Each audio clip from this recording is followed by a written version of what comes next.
నమస్తే మహారాజ్ యూట్యూబ్ ఛానల్కి స్వాగతం. ఇప్పుడు మనం ఈ వీడియోలో బీల్వాష్టకం పాడబోతున్నాను.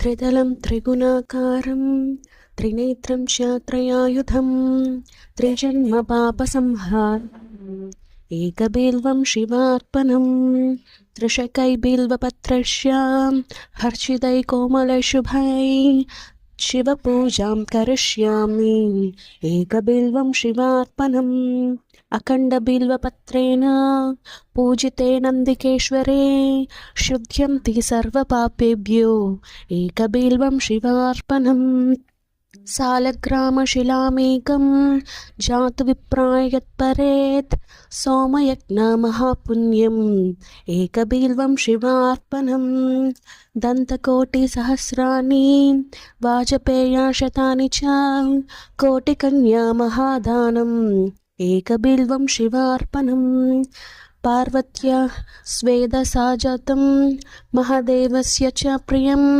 బిల్వవృక్షం నమస్యామి ఏకబిల్వం శివార్పణం దర్శనం బిల్వవృక్షస్య స్పర్శనం పాపనాశనం అఘోర పాప సంహారం ఏకబిల్వం శివార్పణం మూలతో బ్రహ్మరూపాయ మధ్యతో విష్ణురూపిణే అగ్రతః శివరూపాయ ఏకబిల్వం శివార్పణం బిల్వకైష్ట మిదం పుణ్యం యః పఠేవ సన్నిధౌ సర్వపాప వినిముక్తః శివలోకమవాప్నోతి.